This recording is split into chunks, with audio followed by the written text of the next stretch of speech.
நல்லா வந்துரு போது என் வாயில. ஏய் நீ வேற இன்னைக்கு சாம்பார்ல உப்பே இல்ல, கத்திரிக்காய் வேகவே இல்ல. என்னத்த சமைச்சு கொடுத்த நீ இன்னைக்கு? நீ கட்டி செய்யற கொடுத்த வேலைக்கு உனக்கு இதே அதிகம். இதுல உப்பு இல்ல, காரம் இல்ல, புளி இல்லன்னு கேப்ப. உன்னை வேலைக்கு தான் அனுப்புனாங்க. வேலை பாக்குறியா வேற எதுனா பாக்குறியா ரவி? வேலை இல்லடி, எனக்கு மனுஷன் சண்டை, நான் ரிசைன் பண்ணிட்டேன் வேலையை. சரி உன்ட்ட. ஆமாண்டி. இது எப்போ? அது 10 நாள் ஆயிடுச்சு. யாருக்கிட்ட ரிசைன் பண்ண நீ?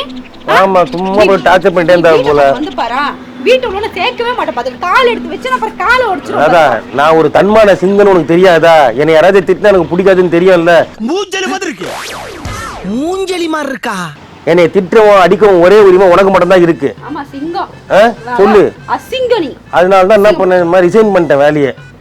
சரி நீ வேலையை ரிசைன் பண்ண சொன்னா நீ திட்டுவேன்னு சொல்லிட்டு என்ன பண்றது? டெய்லி சாப்பாடு கட்டி கொண்டாங்க, இங்க வந்து சாப்பிட்டு இங்கேயே படுத்து தூங்கிடுவேன். அட பாவி, இதுக்குடா இவ்ளோ. இந்த ஆபீஸ் 10 மணிக்கு மூடுவாங்க, அதுக்கப்புறம் ஈவினிங் தான் திறப்பாங்க.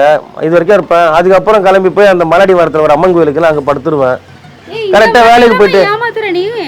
நான் என்ன பண்றது? வேலையை விட்டுன்னு சொன்னா நீ திட்டுவேன், மறுபடியும் பழைய மாதிரி என்ன மரியாதை தர மாட்டேன், அடிப்ப, அவமானப்படுத்துவேன். அதுக்கு பயந்து தான் நான் சொல்லலை.